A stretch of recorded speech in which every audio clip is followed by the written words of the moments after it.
주님이 기뻐하시는 예배라는 제목의 말씀을 우리가 함께 나누겠습니다.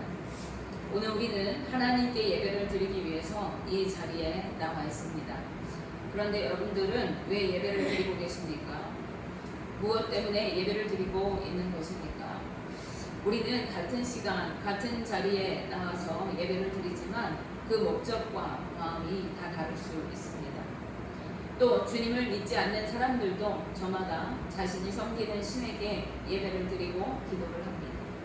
어떤 이들은 복받기 위해서 빌고 제물을 드리며 제사, 즉 예배를 합니다. 어떤 사람은 건강을 회복하기 위해서 또 인생이 잘 풀리게 하기 위해서 그렇게 합니다. 심지어 무속인들조차도 집안에 우환이 생기면 조상신이 노하셨다라고 말하면서 많은 돈을 들여서 굿을 하고 손바닥이 닳도록 기도하고 제사를 지냅니다. 그러나 제사라고 해서 또 예배라고 해서 또 기도라고 해서 다 같은 것이 아님을 우리는 기억해야 합니다.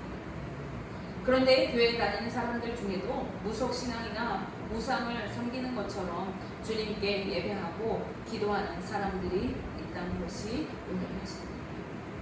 헌금을 많이 하고 예배에 잘 참석하고 교회를 잘 섬기면 하나님께서 복을 주시고 인생의 문제를 해결해 주신다고 생각하면서 교회에 다니는 사람들입니다. 이것은 예배의 참뜻을 잘 알지 못하고 예배의 자리에 나와서 앉아있는 것입니다.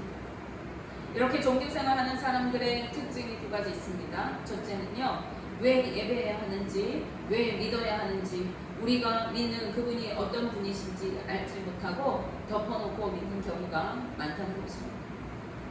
둘째는 이렇게 예배하고 종교생활하는 사람들은요, 삶이 변하지 않는다는 것입니다. 열심히 예배해도 예배에 참석하고 봉사하고 헌금을 많이 하고 그리고 교회에서 그렇게 예배를 충실하게 하고 헌금도 많이 하고 봉사하다 보니까 직분도 받게 되고 교회에 충직이 되기도 하고 교회에서 존경받는 위치에 있을 수는 있지만 여전히 삶이 변하지 않고 믿지 않던 때와 같이 살아간다는 것입니다. 또 이러한 사람들은요, 신앙의 깊이가 없는 사람들입니다. 어떤 때는 충만한 은혜로 가득한 것 같고 믿음이 있는 것 같다가도 또 쉽게 실망하고 낙심한다는 것입니다.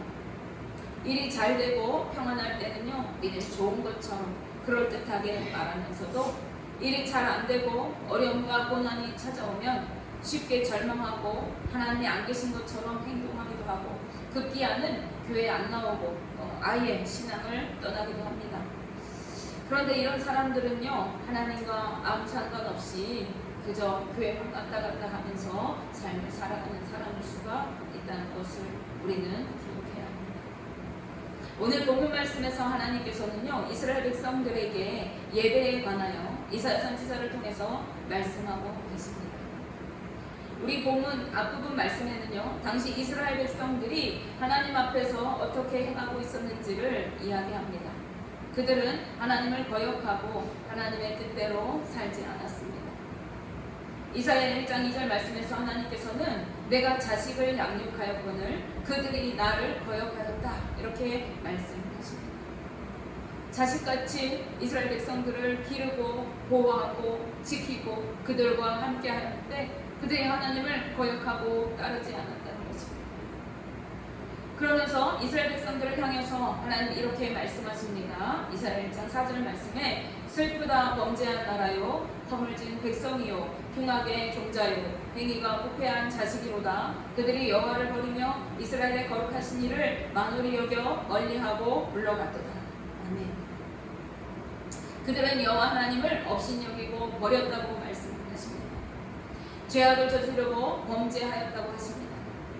그런 그들을 향해서 하나님께서는요, 심판을 선언하시면서 마치 그들이 소돔과 고모라와 같은, 그래서 너희는 하나님의 법, 즉 주의 말씀에 귀를 기울이고 들으라고 권면하는 것입니다.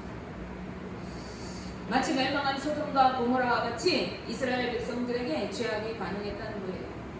그러면서 그들에게 하나님의 말씀에 귀를 기울이고 주의 말씀을 들으라고 말씀하십니다. 오늘 우리가 읽은 10절 말씀입니다. 너희 소돔의 반응들아 여호와의 말씀을 들을지어다. 너희 고모라의 백성아 우리 하나님의 법에 귀를 기울일지어다. 이렇게 말씀하십니다. 아멘. 이스라엘은 백성의 지도자들 뿐만 아니라 온 백성이 주님 앞에 죄악된 모습으로 살아가고 있었습니다. 그런데 죄악으로 가득했던 그들이 철저하게 지키고 힘썼던 것이 있습니다. 그것이 바로 제사, 즉 예배였습니다. 그들은 제사를 드릴 때마다 살찌고 좋은 짐승을 잡아서 많은 제물로 제사를 드렸고 철저하게 안식일과 절기들을 지켰습니다. 그리고 월삭을 지켰어요. 한 달에 처음 시작하는 날을 하나님 앞에 제사를 드리면서 지냈습니다. 그러나 그들이 드리는 무수한 제물이 하나님께는 아무것도 아닌 것이 되었습니다. 그들의 제사와 제물을 기뻐하지 않으신다고 하나님 말씀하셨습니다. 왜냐하면 그들의 제사는 하나님께서 원하지 않으시는 것이었기 때문에 그렇습니다. 그래서 그들이 아무리 정성을 다하고 열심히 제사를 드리고 예물을 드려도 하나님의 성전 마당만 밟고 다니는 것에 불과하다, 이렇게 말씀하십니다. 12절 말씀에 너희가 내 앞에 보이러 오니 이것이 누가 너희에게 요구하였느냐, 내 마당만 밟을 뿐이니라, 이렇게 말씀하십니다. 이스라엘 백성에게 제사 제도를 정해주시고 어떻게 예배를 드려야 할지 제물을 지정해 주신 분이 다름 아닌 하나님이셨습니다. 그런데 하나님은 누가 이런 것을 너희에게 요구하였느냐라고 반문하고 계십니다. 이 반문의 의미는 무엇입니까? 내가 그것들을 원하지 않는다라는 것입니다. 이것은 하나님의 말씀이 앞뒤가 안 맞는 것처럼 보여집니다. 그러나 하나님께서 말씀하시는 것은 너희가 더 이상 제사를 드리지 마라, 내가 너희 제사 원하지 않는다라는 말씀이 아니라 하나님 앞에 예배를 드리지 말라는 뜻이 아니라 그들이 예배가, 그들의 제사가 하나님 앞에 온전하지 못하다는 것을 지적하고 계신 것입니다. 그들은 보이기 위해서 주님 앞에 제사하였다고 말씀합니다. 하나님께 잘 보이기 위해서 아주 좋은 제물로, 그것도 아주 많은 짐승을 잡아서 제사를 드렸어요. 얼마나 더 많은 것으로 드려야 하나님이 기뻐하실까 하면서 제사를 드렸어요. 그런데 그들의 제사는 하나님이 기뻐하지 않으신 거예요. 왜 그렇습니까? 그들이 삶은 아무렇게나 살면서 제사의 그 행위 자체는 거룩하고 엄숙하게 드렸다는 거예요. 그렇게 드린 이유가 뭐라는 것입니까? 하나님 앞에 잘 보이기 위해서 그렇게 했다는 것입니다. 물론 우리가 하나님 앞에 예배하기 위해 나오는 것이 너무나도 중요합니다. 그래서 우리는 하나님 앞에 온전히 예배해야 합니다. 그러나 하나님께서는요, 우리의 제물과 제사의 행위만을 원하시는 것이 아닙니다. 하나님 우리로 예배에 합당한 삶을 살아가기를 원하시는 것입니다. 하나님께서 이스라엘 백성들에게 제사를 제정하시고 안식일과 절기를 지키도록 명령하신 데에는 하나님의 깊으신 뜻이 있습니다. 먼저 하나님께서 제사 제도를 주셨어요. 제사를 드릴 때마다 빠지지 않는 것은 속죄와 속건제, 속죄, 즉 죄를 사하는 회개의 제사였습니다. 짐승에게 자신의 죄를 전가하고 그 짐승을 잡아서 피의 제사를 드림으로써 주님께 속죄함을 받는 것입니다. 이렇게 제사를 드리게 함으로써 하나님은요, 이스라엘 백성들에게 너희가 죄를 지을 때 그 죄에는 반드시 피의 희생이 따른다는 것을 기억하고 스스로 살피고 죄짓지 않고 거룩하게 살아가라고 하시는 뜻이 있었던 것입니다. 즉 우리 인간의 본성으로 죄를 지었다 할지라도 회개를 통해 회복하고 죄에 대한 경각심을 가지고 성화된 삶을 살아가도록 하시기 위해서 제사 제도를 주셨다는 거예요. 그런데 이스라엘 백성들은 제사를 통해 속죄받을 수 있는 그것을 특권으로 누리면서 수단으로 여기고 죄에 대한 경각심은 갖지 않았어요. 오히려 자신이 죄를 지어도 하나님 앞에 가서 속죄제 드리면 되지 라고 생각하는 거예요. 제사 한번 드리면 돼, 이렇게 여겼다는 것이죠. 그래서 죄에 대해서 오히려 자유함을 누리고 죄 짓도록 제사 한번, 죄 짓고 나면 제사 한번 드리면 그만이라고 여겼다는 것입니다. 이것은 하나님의 뜻과는 관계없는 제사가 되었던 것이죠.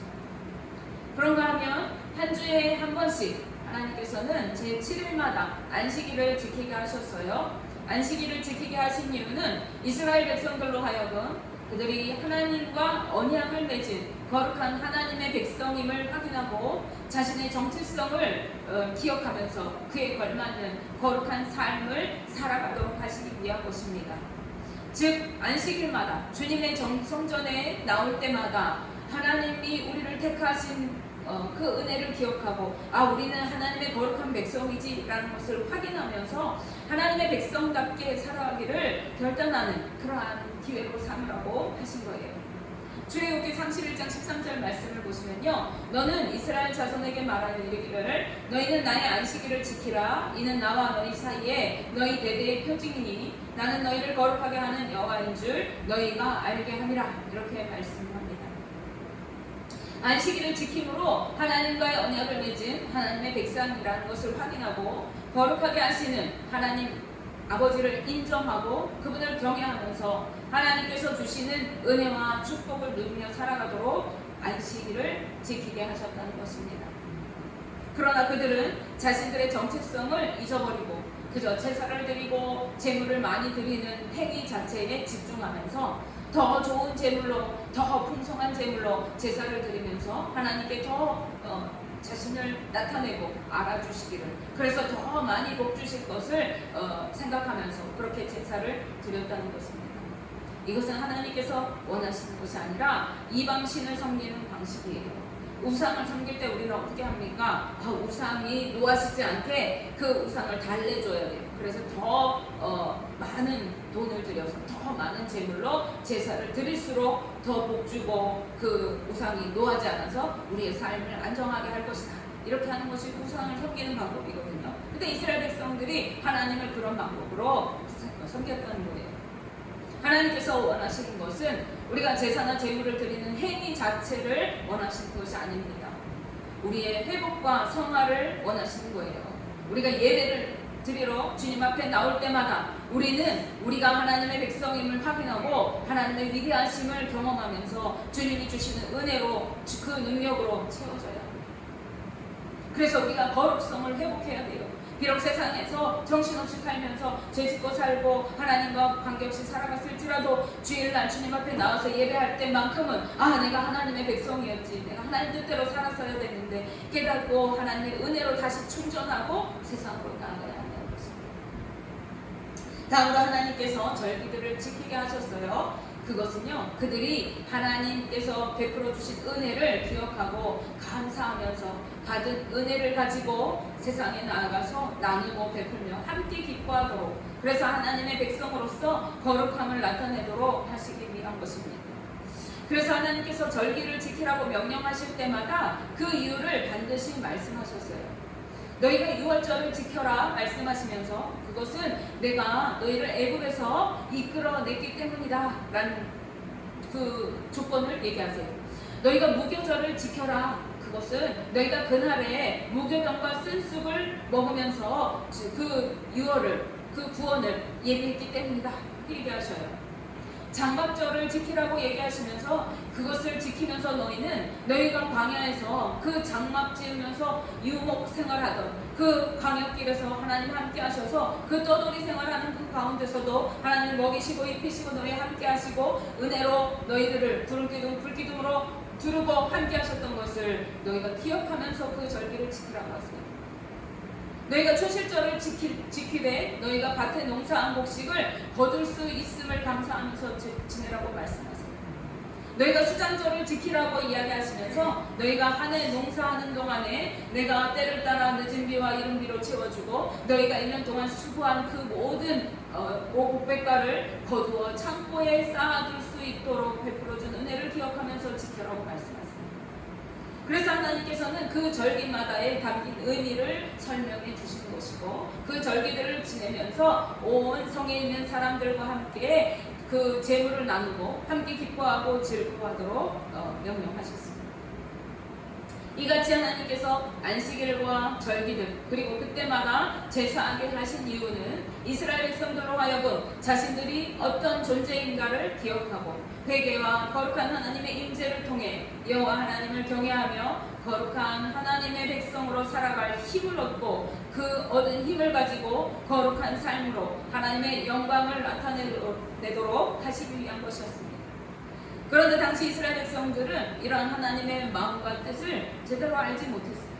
그래서 하나님 앞에 어떠한 삶을 살아가야 하는지에는 전혀 관심을 두지 않고 삶에서는 여전히 죄악을 저지르고 불법을 행하고 무자비하고 폭행을 저지르고 거짓을 일삼고 이러한 삶을 살아가면서 어떻게 하나님 앞에 더 정성을 들이고 예배해야 될까?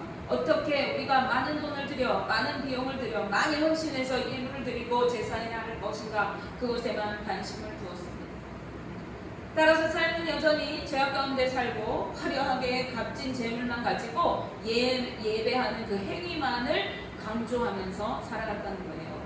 그렇지만 삶을 배제하고 변화되지 않으면서 마음 없는 예배와 헌물을 드리고 그것들을 알아주시기를 하나님이 우리의 이 정성을 알아주시기를 바라는 생각은 헛된 것이라고 말씀합니다. 그것은 헛될 것일 뿐만 아니라 오히려 하나님의 거룩함과 진실하심을 모독하는 죄를 짓는 것과 같은 것입니다. 이렇게 예배하는 사람들은요, 하나님의 마당만 밟는 자들, 즉 하나님의 거룩한 성전과 그곳에 이름을 두시는 하나님의 존귀하심을 짓밟고 더럽히는 것과 같은 것입니다. 우리는 이 사실을 기억해야 합니다. 하나님께서는 우리의 행위를 보시는 분이 아니세요. 우리가 얼마나 헌금을 많이 하는가, 우리가 얼마나 예배에 안 빠지고 열심히 다니는가, 우리가 얼마나 많이 봉사하고 헌신하고 교회에서 얼마나 비중이 있는 자리를 차지하는가. 하나님은 우리의 그것에 관심이 없으시다. 하나님은 우리의 심장과 폐부를 살피시고 우리가 어떠한 마음과 생각으로 행동하는가를 바라보십니다. 그리고 그에 걸맞는 보응을 베푸시는 분이시라는 거예요.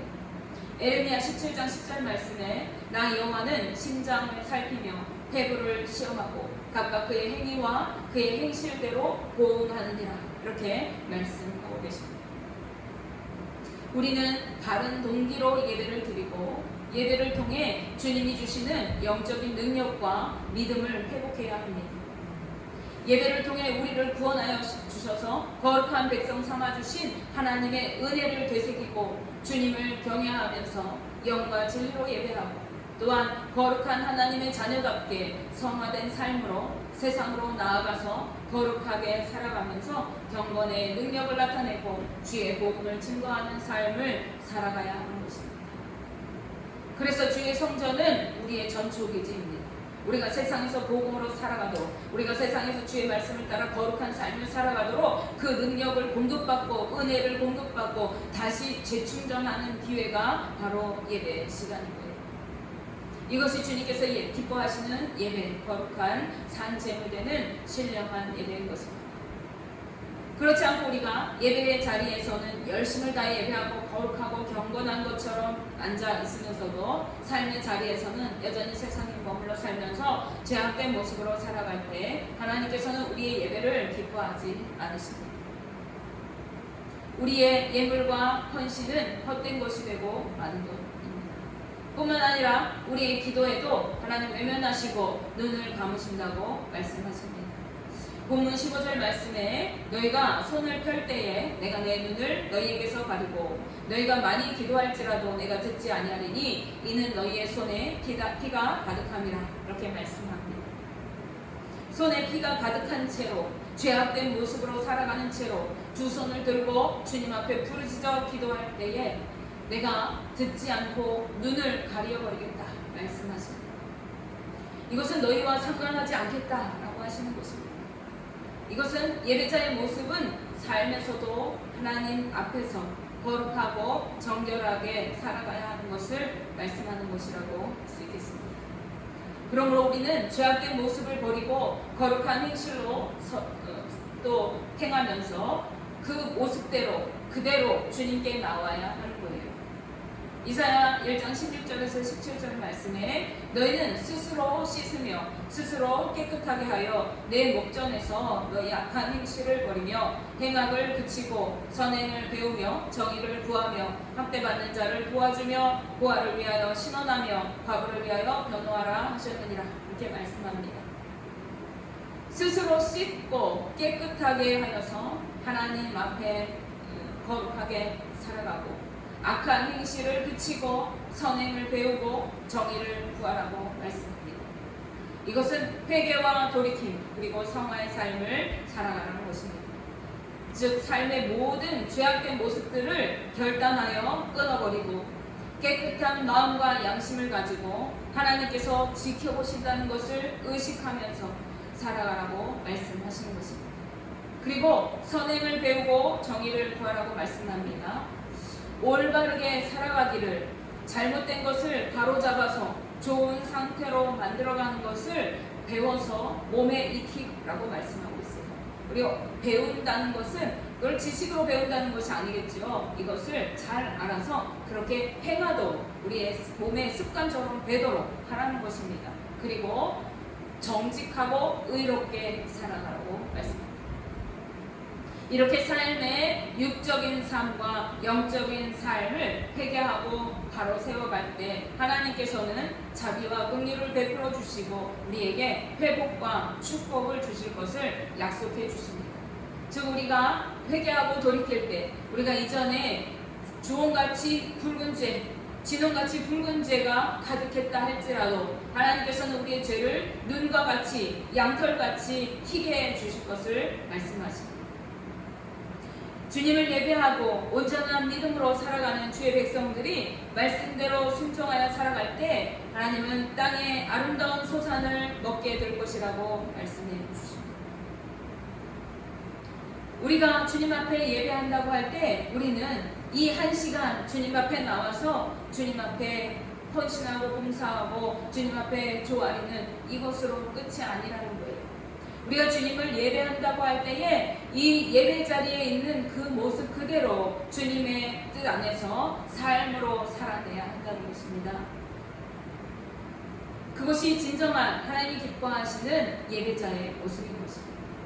원하기는 우리 모두가 온전한 믿음과 순전한 마음으로 주님을 예배하고 또 예배를 통해 부어주시는 주님의 능력과 은혜로 구원의 감격으로 그 믿음으로 말씀대로 살아가면서 약속하신 주님의 축복을 받아 누리는 주의 거룩한 자녀들 다 되실 수 있기를 주님의 이름으로 축복하며 기도합니다. 기도하겠습니다.